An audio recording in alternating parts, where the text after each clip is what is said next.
I'm Andy Murray, the Executive Director of the Major Projects Association, and it's my pleasure to welcome you to our CoP26 podcast. In 2018, our annual conference was on the topic of environmental sustainability, and event feedback from delegates who attended was very clear. The conversations and actions regarding environmental sustainability of major projects couldn't stop at the end of the conference.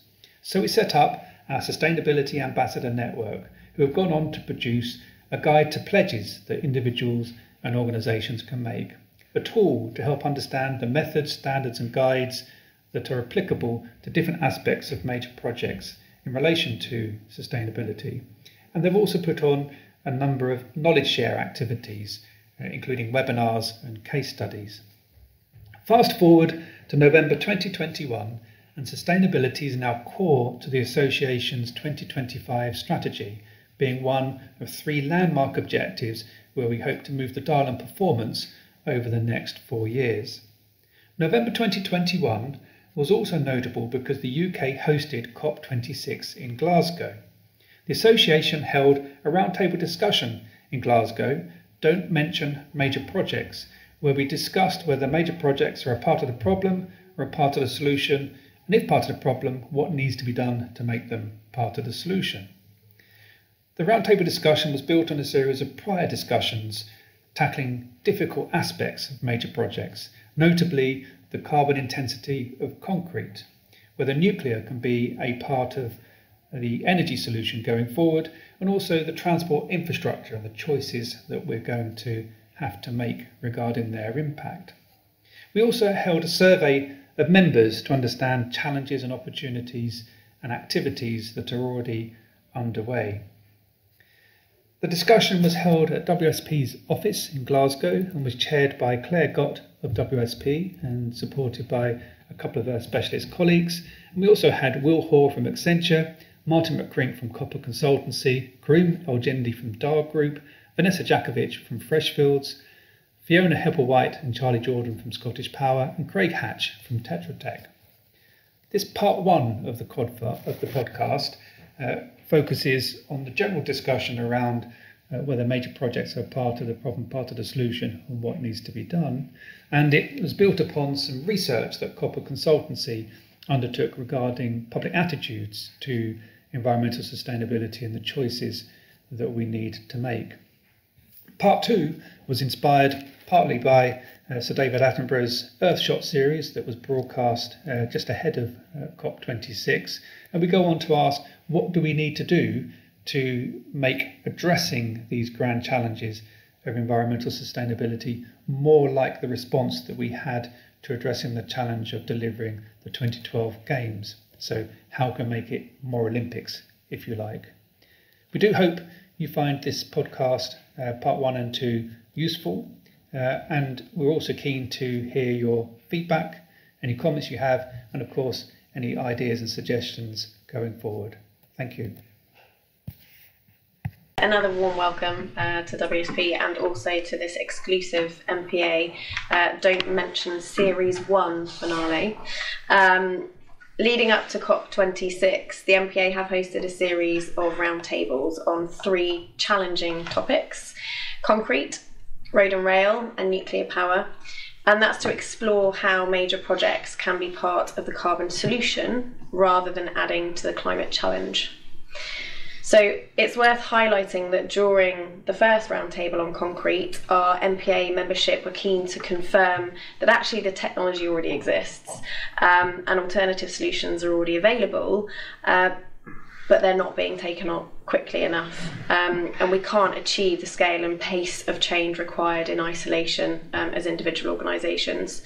Similarly, on the road and rail roundtable, they found that the commitment to net zero still needs to be elevated so that it sits alongside all the other business imperatives. So, for example, here at WSP, we put carbon on a par with health and safety, and we committed to halving the carbon footprint of our designs and advice by 2030. And then lastly, on the nuclear roundtable, they reiterated that nuclear does have a place in the hydrogen future, but that the engagement with society was vital for successful implementation. So they are three massive topics, but they actually all have very common themes. And our roundtables reiterated the need for, firstly, a more meaningful value of carbon. Secondly, greater private sector collaboration. And thirdly, quicker deployment of existing technologies on our major projects. So tonight's event, which is effectively the final roundtable in this Don't Mention series, we're going to address each of those common themes, and as Andy's already said, your contributions will directly influence the MPA's position statement in response to COP26. So, given this is a roundtable event, we'd like to start by giving you all the opportunity to introduce yourselves and going around the table. So, I would like to start with our key speakers tonight, if that's okay. So, Vanessa, are you okay to just introduce yourself first? Sure, I'll set the tone for how long. I'm Vanessa Jakovic. I'm an environment and regulatory partner in our energy practice at Freshfields, the law firm. And my background is basically in energy transition projects and advising on ESG, particularly in the climate space across our corporate clients. Thank you. And Martin? Hello, I'm Martin McCrink. I'm a managing partner at COP Consultancy.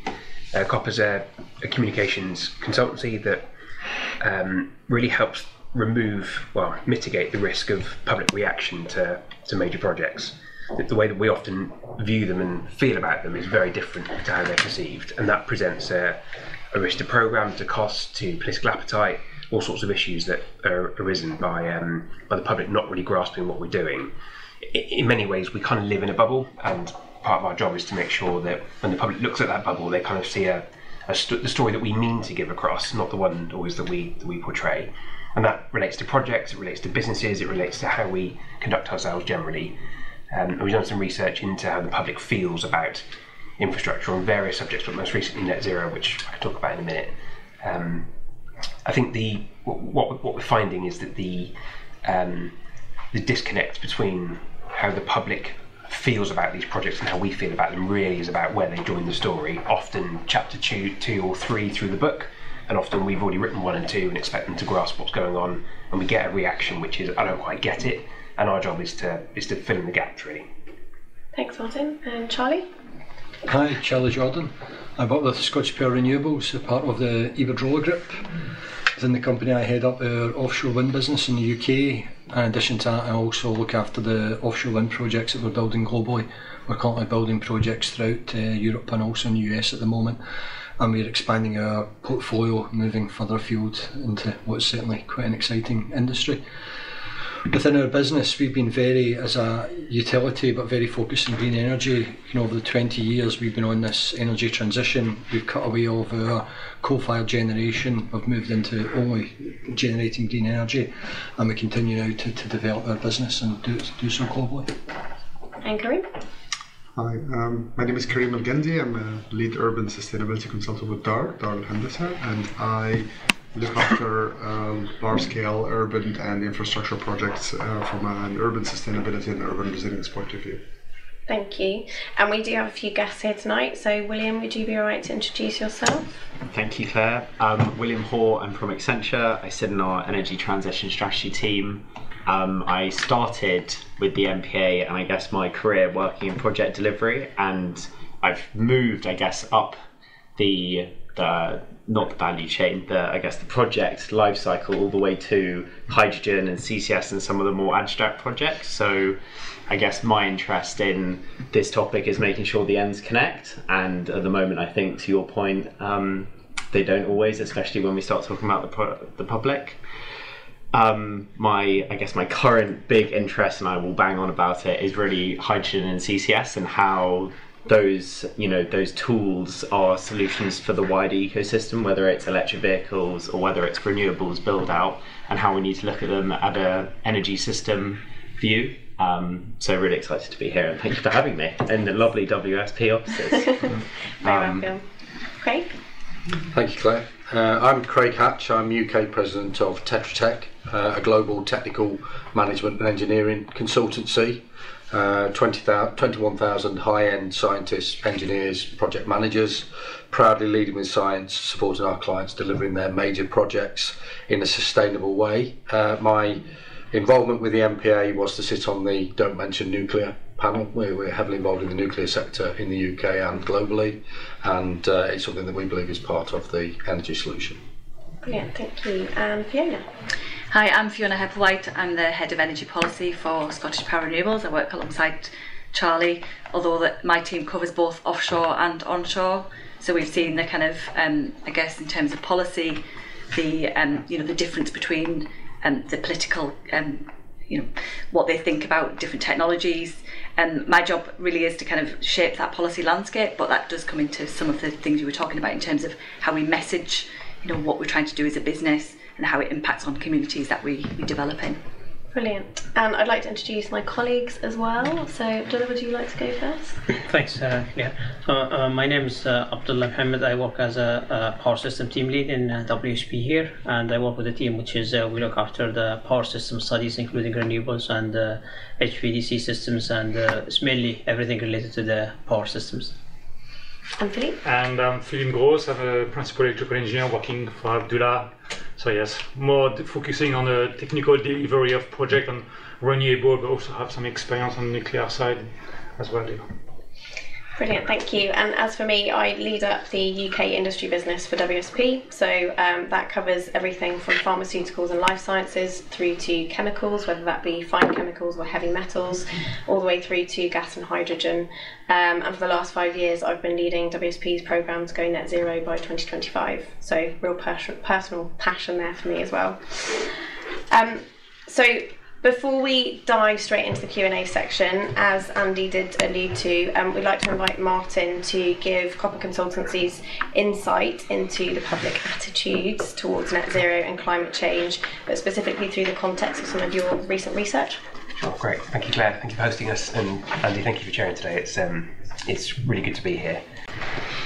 So this survey was conducted just at the start of the autumn with just over 1,000 members of the public, and we asked them about 40 or so questions, and we've taken some of the questions, put it all together, and come up with a few themes and areas that which I'll share. So just to start at the very broadest level, it's only 2% now of the public that thinks that climate change isn't real.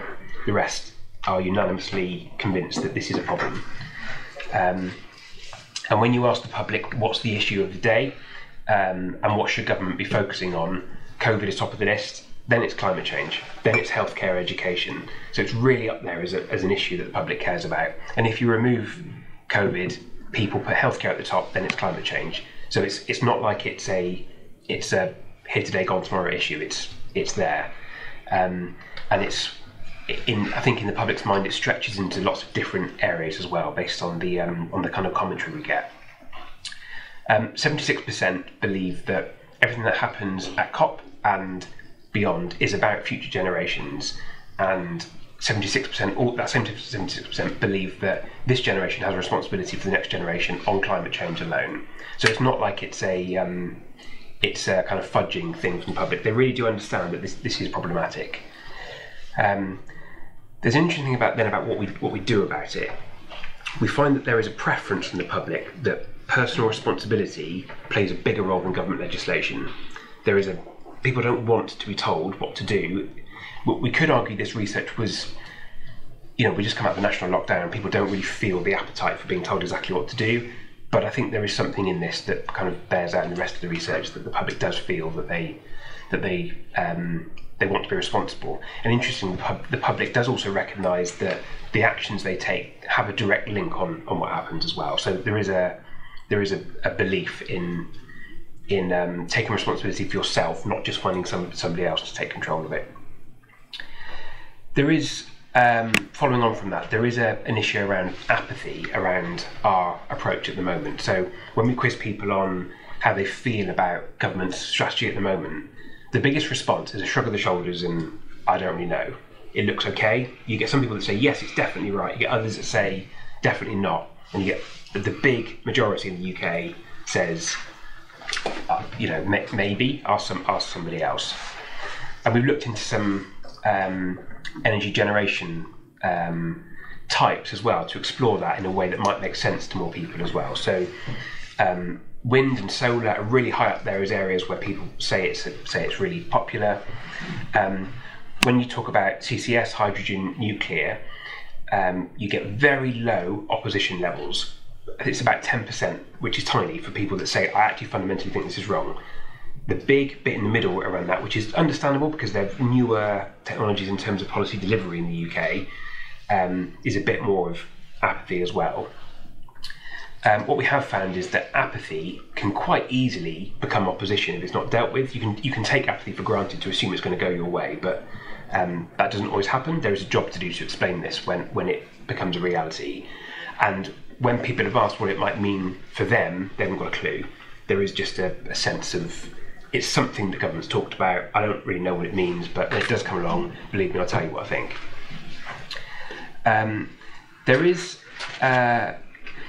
There's an interesting conversation around trade-offs about what the public is willing to look at. So we've looked at when people say it's their responsibility, fine, what is it you're willing to take accountability for?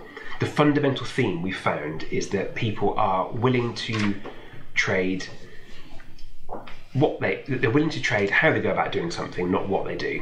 So they want to travel, they want to live in the same place, they want to eat what they eat. They do not want to be told that's going to go. They are willing to have a serious conversation about how they do those things, and there is almost a willingness to want to know more, but there is a real unpopularity in the what, and that creates a conflict, an inner conflict in the people who are saying I want to take responsibility, but actually I've got my red lines. When you start to look at the net zero transition, we find that there is almost quite neatly in a graph by age, the younger you are, the more likely you are to say that the transition is going to be okay to net zero. The older you are, the more likely you are to say that I'm a bit scared of it, and it feels like there's nothing in it for me, job prospects are dwindling, this isn't really about me and I feel more marginalised. And from another piece of research we've done, that's exactly the same graph as you get from Brexit as well. There's a feeling of, but in reverse, you get this feeling of the reason I voted for Leave is because of these reasons I feel alienated. So that you can sense there is a risk of people saying, actually, do you know what, enough's enough. I don't really want to do this anymore. But you find that, as I say, that there is a younger generation that's really, really keen on this. There's a gender split here as well. Women are much more interested in discussions around those trade-offs, understanding what the nuances are. Women are more interested in personal responsibility being a greater tool by the UK, and more women are also more sceptical that government legislation alone will just deliver what we've got here. So that gender split plays out in the opportunity of net zero as well. More women see it as an opportunity than men. Paying for net zero is a really tricky thing, and there was one consensus that came up, which is there is no consensus other than general taxation is seen as the least popular route by pretty much every demographic you can find. If there is the only areas where it does spike slightly is if you're more likely to vote Labour, or more likely to vote Lib Dem or Green. You're more likely to say that's a good idea, but even then there's still scepticism that general taxation will solve it. People do feel better about a pointed taxation that is aimed at something.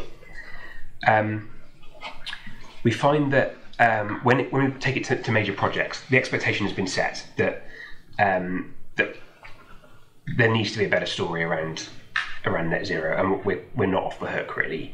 But at the same time, the public does not expect every project to be net zero. They really don't. They recognise the fact that we're fitting into an organisation and a structure that works. And but what is finished is the idea of not having a net zero story on a project. The way we've characterised it is that no news is bad news, and that we now need to come up with something. And people grasp the nuance around this as well. I think it's only actually 10% that have said that they would oppose a project if it wasn't net zero full stop, but delivered economic benefit, delivered social value, delivered other benefits locally to wherever a project's located. They would find that a reason to to push ahead with the project. And actually net zero is becoming a tool to oppose projects, but when you delve into people's reasons a bit further, it doesn't actually register as a reason. It's still, what's in it for me, what about my life, me, is still way more important than climate change in people's minds. And it is also the same when they want to support a project as well. What people say is different from what they believe. It's not okay to say this thing's going to burn the environment, but actually I don't really care about it. People don't say that, but when you do examine what the issues are that they press, that is a fundamental issue. But it doesn't stop the campaign against something because it's the right thing to do from the public's perspective. There is an export conversation here as well. The public doesn't view net zero as enough. They expect levelling up, they expect a global export opportunity, and they want UK-based jobs as a basic and then net zero. They don't. Reducing emissions on its own is not net zero in the public's mind. And I'll stop there because I'll keep going forever, but it's probably not particularly helpful. Yeah, that's a brilliant point to end on, actually, to give the wider context to today's discussion, but also an important reminder that the engagement with society throughout major project delivery is vital on our journey to net zero, because ultimately they're our biggest stakeholder and our biggest beneficiary on our major projects. So with that in mind, and also following the COP26 announcement that the UK will be the first to deliver a net zero aligned financial centre, I'd like to kick off the questions with a quick position statement from each of our key speakers tonight. So Vanessa, if I could start with you. I won't keep picking on you. Are the COP26 goals mission possible or mission impossible? I think it depends how you define the goals, but at its very broadest level in terms of overall reduction of emissions, we have to believe that it's possible. We just have to, and there are routes through. And the question, I think, particularly for the major projects sector, is how do we, A, deliver the projects that are needed to transition energy, to transition transport, to transition the way that we live and where we live and how we live, how we travel, in terms of sort of the macro changes. And the other thing is, how do we improve traditional projects so that the projects that aren't part of a transition are achieved in a way that's going to contribute to that overall net zero goal, and whether that's through new technology or behavioural change or a combination of everything. There's got to be a route through. And I'm an optimist. I think at the moment, particularly in the UK, we have political support, we have public support, we have money. There is so much dry powder in the infrastructure sector and so much impetus from investors to put it into clean projects. There's political support for it, and we have the technology. I actually just think it's about finding where it's getting stuck, clearing those barriers and actually just building things. Yeah, couldn't agree more. And Charlie, I'll come to you next. Obviously, as a sponsor of COP26, Scottish Power are clearly advocating this change. So I think I already know your answer to this question, but mission possible, mission impossible? Yeah, no, it doesn't take too much detective work to know where I would sit in this debate, but I think it needs to be mission possible, and I think we do need to be optimistic about what we can do. And I think also we need to create a sense of urgency about how we go ahead and we do it. I mean, some of the social scenes we've seen with, hundreds of thousands of people marching over the globe, particularly young people, I really feel there's a moral obligation on us to do it for these people, for future generations. And whether we see the trajectory as saying at 1.5 degrees, 1.8, 2.3, in some ways that it's not the core question. The question is, what can we do to make more immediate impacts in terms of climate change? I really feel, and looking at COP26, I think you see many examples, many harrowing examples, many inspiring examples of people's attitudes, people have been impacted by the effects of climate change today. So I do feel it's incumbent on us all to start making a difference. I mean, I believe that we've got the tools, I think we've got the expertise, there's absolutely the finance available. What we need to do is shape that, to shape it with political policies, private investment practices, and I think then make sure that we can start delivering major projects that are going to help make a big difference. So I do think that there's a lot of reason, in fact every reason, to be optimistic, but it needs to start today, and it needs to start with every one of us playing a part. Yeah, absolutely. And Kareem, what's your view? Can we do what COP26 are asking of us? In the UK, yes, absolutely, and then that's why we have the CCC, where the Climate Change Committee, and we have a mandate by Parliament to monitor progress, and a number of years up to the 2030 and 2050 targets. Lord Devine, who is the head of the Climate Change Committee, has once described the current efforts in quite simple terms. He said the government gets 9 out of 10 on ambitions and 4 out of 10 on implementation. So from that perspective, I think there's some ironing out to be done in terms of our projects, the transition, especially on the big items that are hard to tackle, which are buildings, existing buildings, especially residential buildings, that definitely need to be decarbonised in order to achieve that. But in terms of the bigger picture, I think one has to be optimistic. I think I would echo everything that has been said so far in terms of not being able to give up hope on that. The reason being is we can't afford to have dangerous climate change, and so we'll have to put all the effort that we can put in order to bring the numbers down as much as we can. And I absolutely agree that we have the money, we have the technology, and we have the human capacity to develop the solutions that are required. And we're not that far off. In fact, in the trajectory, the latest assessments of different countries in terms of their performance, the CCPI index just came out today, and I think the UK was number 7, I believe. It went down a couple of slots on their rankings, but still considered to be reasonably well.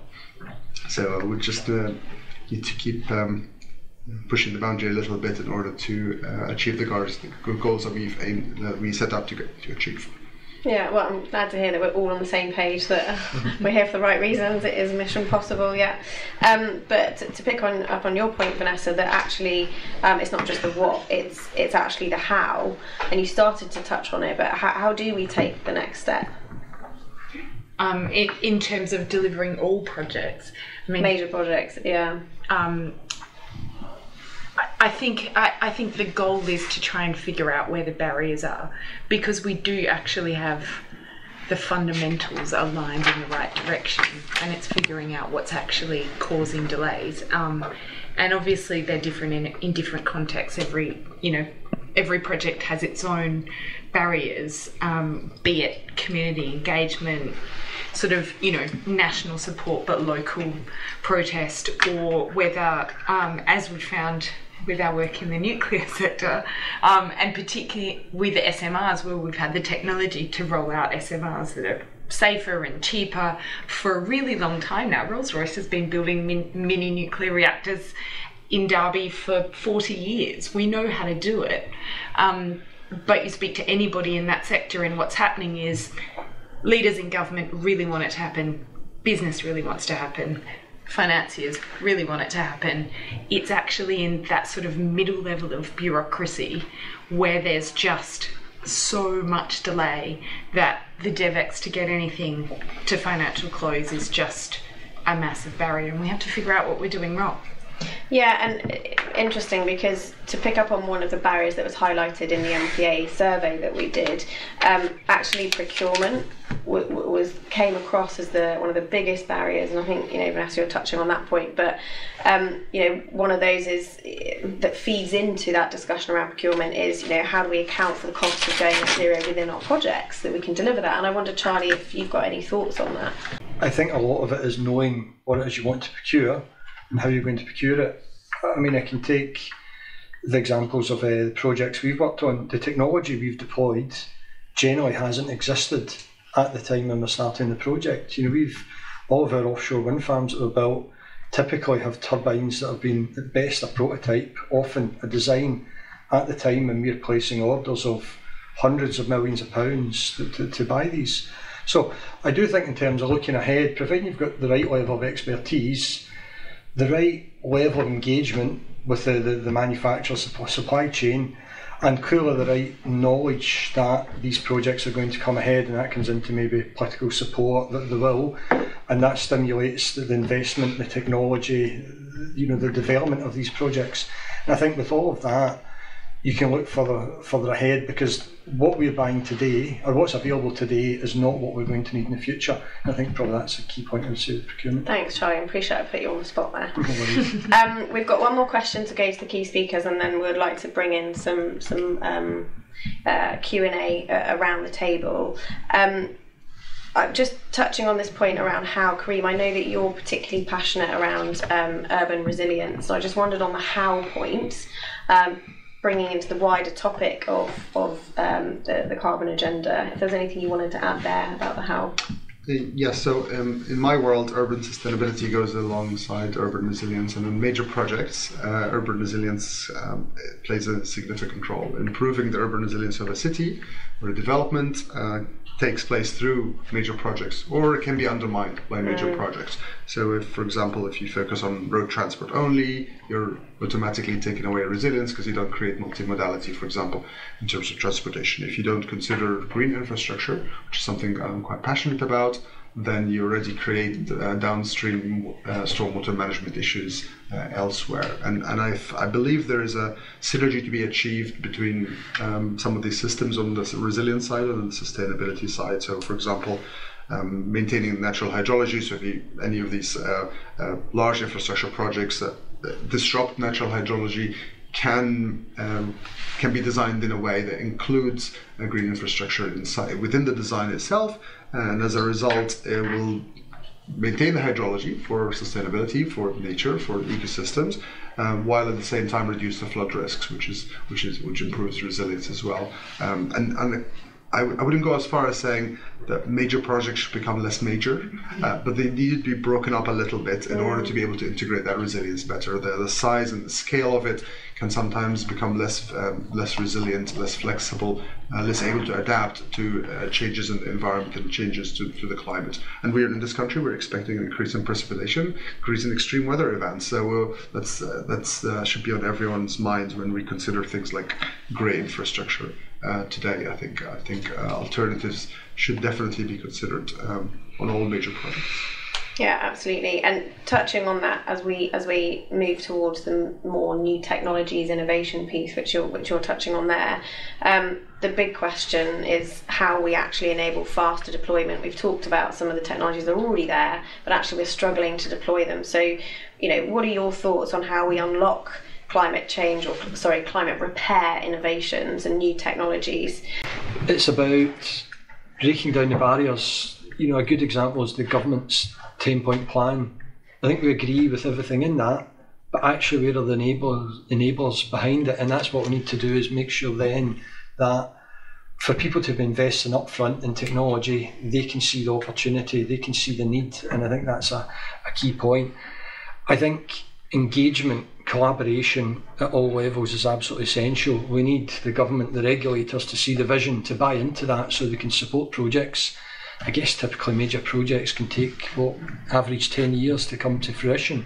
By that time, technology, might almost be bypassing its developed life. So I think it's important that we can try and break down the barriers, increase the collaboration to try and speed up the deployment of projects. Yeah, absolutely, and collaboration is definitely something we want to touch on a bit later tonight. Just picking up on one of the points that was mentioned in one of the earlier roundtables we did, that actually we heard that support is still needed to create that environment where there is confidence to invest and deploy those innovations. I just wondered if either of you would agree with that statement. Sorry, I missed the statement. Just coughing, I missed the statement. I'll let Vanessa answer then.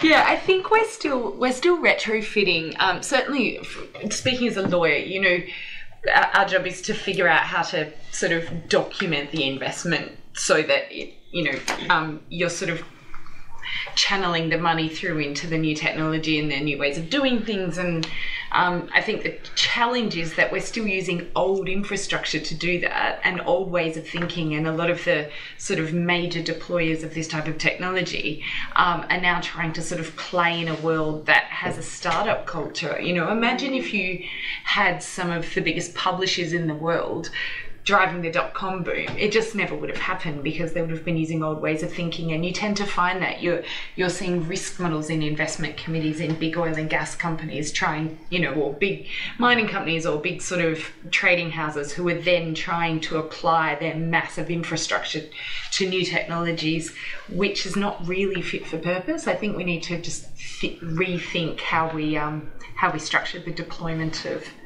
new technologies. That's a really interesting point, and I think one that at the MPA we can definitely consider as part of major project improvement. So yeah, really good point, thank you. Right, the next question I'd like to open up, get everyone engaged a bit more. It's about collaboration, so I think it's really important that we all have a say on this one. I think we are acutely aware that major project collaboration is urgently required, and yet there are still barriers across the private sector in particular. It's actually one of the reasons why at WSP we co-founded the Pledge to Net Zero. I don't know if any of you guys have heard of that, but it's part of the UN Race to Zero, and it commits environmental services firms to the science-based carbon targets, but also to report on it publicly. But I'm interested to hear from you guys. I'm interested to understand how we can improve collaboration and build on each other's experiences. So I'll open that to the floor, and anyone that would like to take that. I'd love to comment, Claire, actually on Vanessa's point about, and it's similar, it's the same type of thing, but we need better consultants, apparently. Well, one of my points is I find, you know, going back to the very beginning about the public, I find my job quite difficult to explain, you know, but I mean, we'll save that for another day, and PowerPoint slides and what have you. But just on collaboration, I think the most fantastic thing I've seen in the last couple of weeks or week and a half has been this big push on industrial clusters. So I don't know, there was a UN event, dare I say we had an event, but like there have been a lot of events on industrial clusters, and you've got competitors in traditional industries, CEOs standing on stage saying this guy's done a really good job and we're going to spend billions of pounds together on shared infrastructure. And, you know, we were talking about CCS, and someone said, oh, well, CCS, it's just reverse LNG contracting. And they went, no, we can do better than that. Let's not take the old model. And so to your point, I just thought it was one of the great examples. And you know, we've been working with not like the clusters in the UK and the track one, the government's done a great job. If you look at the US and you look at Europe, there's slightly less government involvement, and actually it's just the private organisations who are really pulling it, like, especially in the US where there's much more of a competitive nature. You've got big US oil and gas companies coming together saying, we need to do this, we have targets, and how do we share it? And I think we, as a major projects group, you know, we haven't even got to building the project, we're just agreeing to be friends at the moment. Those types of examples, and especially from the UK looking to the broader world especially, I think we have a job to highlight that. And I thought that was just on the collaboration point, last week hearing about clusters and the track one, the sequencing for the phase 2 came out yesterday. I think we need to highlight those points, and I would love to hear the legal details of it at some point, maybe not for tonight, Vanessa, but you know, I think that just on collaboration has been a huge highlight, you know, in the last week, and got a small opportunity and a small window to rephrase how organisations can collaborate. And I think the regulators are coming along. We've seen the European Commission take a real leadership role in trying to find ways to soften competition law to facilitate green collaboration, and the UK government is doing the same thing. Because I think traditionally the big operators have been very nervous about competition antitrust law, and it's really held us back. You know, I think we have a relatively inefficient offshore transmission grid as a result. And that's just one example of, you know, if we got that wrong, then what else can we fix with collaboration? I think just to pick up on the offshore point, I think one example of where collaboration in terms of the industry was really successful was the offshore wind sector deal, where industry came together to actually, you know, say to government, well, look, this is what we can deliver if you set the right policy framework with targets, etc. I think that was a really successful example of how industry came together to really drive policy forward at a time the offshore wind industry was probably, you know, there was some political favour, but there was also lots of political favour for lots of other technologies that were at the time fighting for that support. So I think that was a really good example of collaboration, and certainly something I, you know, saw from the inside as being a very successful way. Government certainly liked the fact that industry came together to present a kind of united picture and that united kind of vision of what the industry could do. So that might be one to delve in offline then as well. Then I'm conscious, Martin, you wanted to talk about. I think on the collaboration point, you usually find that if collaboration is working well, the public can sense it, and if it's not working well, they can call it out. And they don't use that language, but they just get a sense when things feel a bit disjointed or unclear.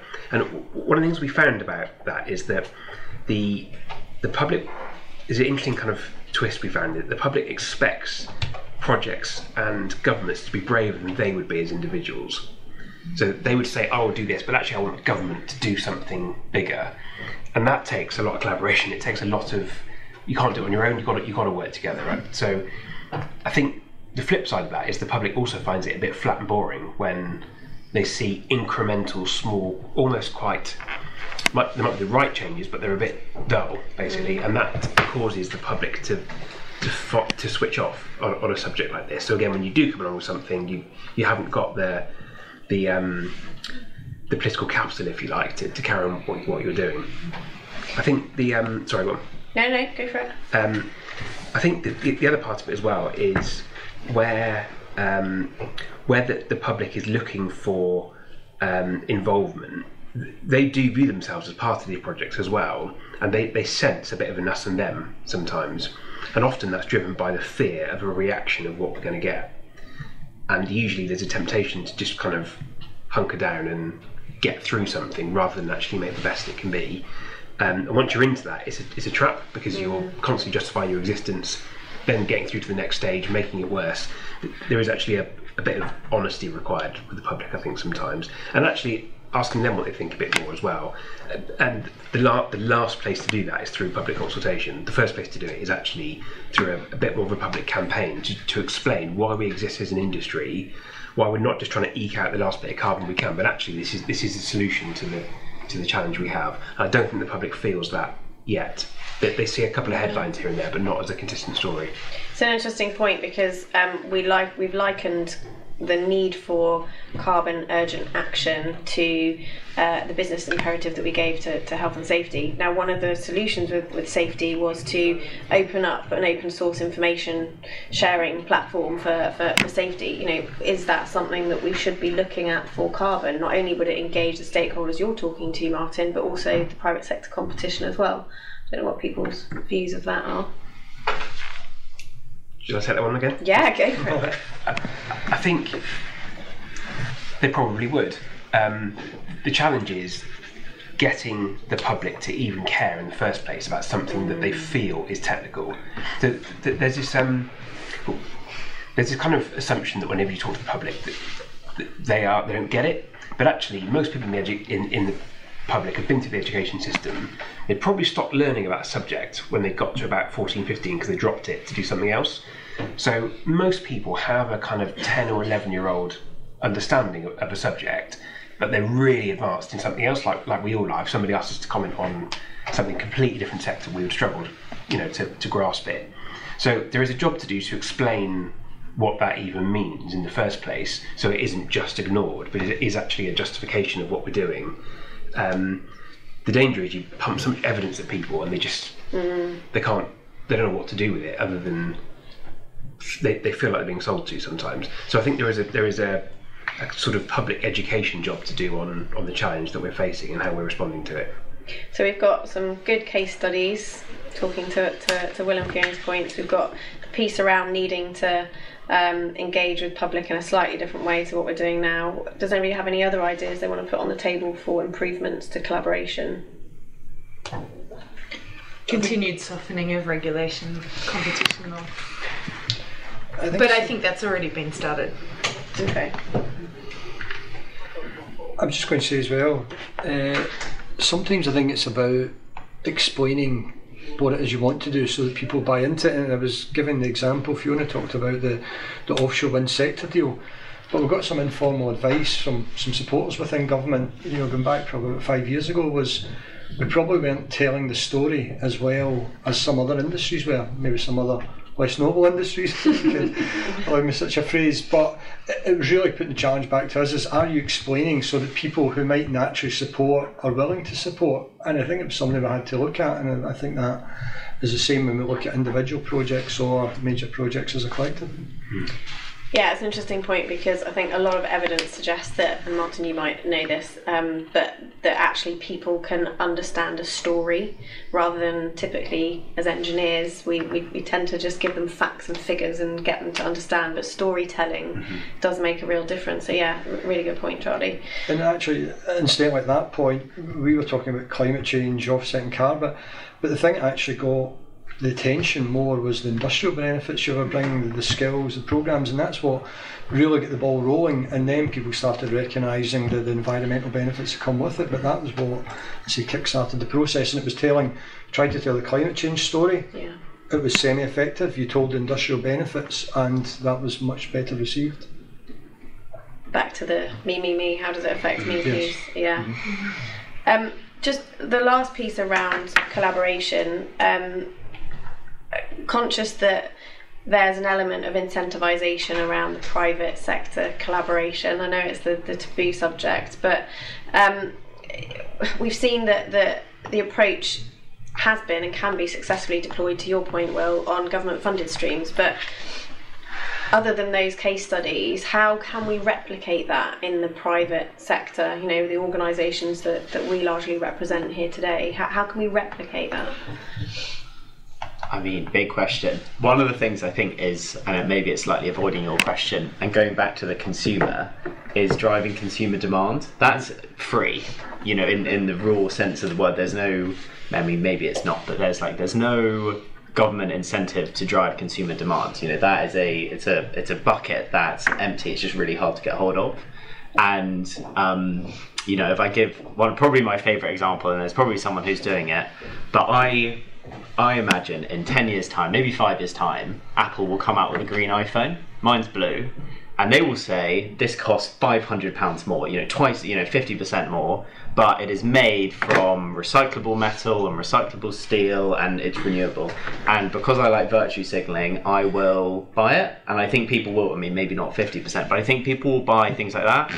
And it's a similar question to, buying green steel for my Volvo. Just bought the first batch of green steel for their cars. Am I going to be proud to drive it? And maybe this is a first world problem, but I think that concept extends a little bit further. We're talking about green steel for offshore wind turbines. I think 70% of the weight, don't get me wrong, is the weight of the steel. So imagine if we could have green steel for turbines, they could be recyclable. We build our hydrogen industry, and by that, but in some sort of circular economy, we actually then build our offshore wind industry as well. And we've found a route to kind of have a nice little circular economy. I think those conversations don't require incentive, but maybe, getting the first projects off the ground do. But I think that bucket of consumer demand is something that's untapped. If I was going to do a PhD, that's what it would be on. So I think it's the hardest. Really interesting thing about this. One is that Volvo car project. I read a really interesting article saying that is only going to increase the sort of overall cost of that electric Volvo car by 7%. Yeah. To make the whole thing green, which is insane when you go back all the way through green steel. The other thing is we've been working with one of our big mining clients who has a very big iron ore business, which has very impressive MAC curves for Scope 1 and 2 emissions, but obviously Scope 3 is where the challenge is with green steel, and collaboration is absolutely pretty much the only method they have to green their Scope 3, because they have to partner with their customers. And there's real difficulty, you have competitive tension when you're in procurement because you're the customer and you set your terms, but actually setting the terms in terms of selling a product.